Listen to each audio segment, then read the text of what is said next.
ఏపీలో విచ్చలవిడిగా దొరుకుతున్న కల్తీ మద్యాన్ని తక్షణమే అరికట్టాలి అని కాకినాడ ఎక్సైజ్ సూపరింటెండెంట్ కార్యాలయం వద్ద వైఎస్ఆర్సీపీ మహిళా నాయకులు ధర్నా నిర్వహించారు.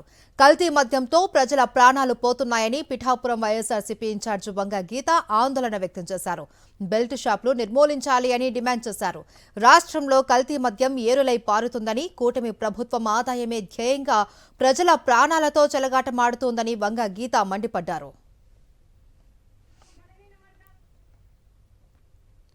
కాకినాడలో వైఎస్ఆర్సీపీ మహిళా విభాగం ఆందోళనకు సంబంధించి మరింత సమాచారం మా ప్రతినిధి రాజు అందిస్తారు. కల్తీ మద్యంపై వైఎస్ఆర్ కాంగ్రెస్ పార్టీ పోరుబాటు పట్టింది. ఈలో భాగంగానే వైఎస్ఆర్ కాంగ్రెస్ పార్టీ మహిళా విభాగం ఆధ్వర్యంలో పెద్ద ఎత్తున కాకినాడలో ఉద్యమాన్ని నిర్వహిస్తున్న పరిస్థితి అవుతుంది. వంగ గీతతో పాటుగా మహిళా విభాగం సంబంధించినటువంటి నాయకురాలంతా కూడా పెద్ద ఎత్తున తరలి వచ్చి ఎక్సైజ్ కార్యాలయాన్ని ముట్టడించి ఇక్కడ ఉన్నటువంటి అధికారులకు వినతిపత్రం ఇవ్వడం జరిగింది. కల్తీ మద్యం ఏరులై పారుతున్న పరిస్థితులు ఉన్నాయి. కూటమి ప్రభుత్వం కూడా చాలా లైట్గా తీసుకుంది. ఎందుకంటే ప్రజల ప్రాణాలు కూడా పోతున్న పరిస్థితులు ఉన్నాయి. ఆ నెపాన్ని వైఎస్ఆర్సీపీ మీద వేసే ప్రయత్నం కూడా కూటమి నాయకులు చేస్తున్నారు. దీన్ని ఎట్లా చూస్తారమ్మా? ఈ ఉద్యమాన్ని ఏ విధంగా ముందుకు తీసుకెళ్తారు? అసలు మద్యం పాలసీకి తీసుకుంటే నాకు తెలుసుంటే ఆంధ్ర రాష్ట్ర రాజకీయ చరిత్రలో ఎప్పుడూ కూడా ఒక మద్యం మీద బహిరంగంగా మీకు మంచి మద్యం ఇస్తామని ప్రకటించిన పార్టీలు ఎప్పుడూ లేవు.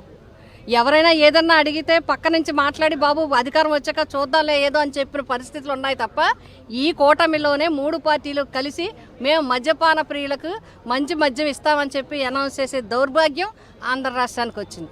రెండో విషయం, జగన్ గారి హయాంలో పూర్తిగా ఎవరైనా ప్రైవేటుకి, ప్రభుత్వంలో ఉన్నది ప్రైవేటుకి ఇచ్చి దాన్ని డబ్బు చేసుకోవాలని చూస్తే ఆయన ప్రైవేట్లో ఉంటే విచ్చలవిడిగా ఇబ్బంది అవుతుంది, ప్రజలకు ఇబ్బంది అవ్వకుండా ప్రభుత్వ కంట్రోల్ పెట్టి టైమింగ్స్ పెట్టి 9 తర్వాత ఎవరైనా కరే కఠినంగా అమ్మితే చర్యలు తీసుకునే విధంగా చేసి బెల్ట్ షాపులని అన్నింటినీ కూడా నిలుపుదల చేసి ఎక్కడ కూడా పాఠశాల కానీ గుడి కానీ ఎక్కడ కూడా దగ్గరలో లేకుండా ఆయన చేస్తే ఇవాళ మీరు స్టూడెంట్స్కి అందుబాటు, ఇదేదో బట్టల సేల్ లాగా ఎక్కడ పడితే ఎవరికి పడితే వాళ్ళకి అందుబాటులో పెట్టి కల్తీ మద్యం ఇవాళ కల్తీతో చనిపోయారు.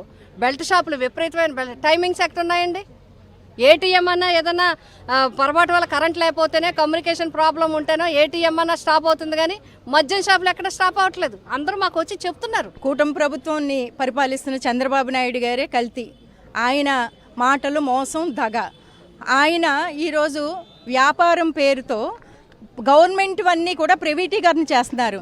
అందుకే మద్యాన్ని జగన్మోహన్ రెడ్డి గారి హయాంలో గవర్నమెంట్ అమ్మింది, కానీ ఇప్పుడు ప్రైవేటు పరంగా చేసి అందులో కల్తీ మందు తయారు చేసి ఎంతోమంది ప్రాణాలని బలి తీసుకుంటున్న ఈ కూటమి ప్రభుత్వం వెంటనే అంటే వీరికి న్యాయం చేయాలి, అలాగే వీరిని గద్దె దించాలని ప్రజలందరూ కూడా కోరుకుంటున్నారు. ఆ రోజు పవన్ కళ్యాణ్ గారు, ఇప్పుడు డిప్యూటీ సీఎం గారు ఏం చెప్పారు? మద్యపాన ప్రియులు పొట్ట కొడుతున్నావు అని మాట్లాడారు.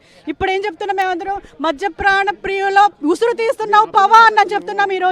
ఈరోజు మేమందరం కలిసి ఎవరైతే దీనికి బాధ్యులు ఉన్నారో, కల్తీ మద్యం అమ్మి ఈరోజు వాళ్ళ ప్రాణాలు తీసారో వాళ్ళందరూ ఇమ్మీడియట్గా రిజైన్ చేసి మంత్రి, ఎక్సైజ్ శాఖ మంత్రి, డిప్యూటీ సీఎం కూడా రిజైన్ చేయాలి. సందర్భంగా నేను డిమాండ్ చేస్తున్నాను. ప్రధానంగా రాష్ట్రంలో విచ్చలవిడిగా జరుగుతున్నటువంటి కల్తీ మద్యాన్ని నియంత్రించడంతో పాటుగా బెల్ట్ షాపులను కూడా నిర్మూలించాలి, ప్రజల ప్రాణాలను కాపాడడానికి కూటమి ప్రభుత్వం చర్యలు తీసుకోవాలి. అంతవరకు కూడా వైఎస్ఆర్ కాంగ్రెస్ పార్టీ ఉద్యమిస్తుందని చెప్పి వంగ గీత స్పష్టం చేస్తున్న పరిస్థితి ఉంది.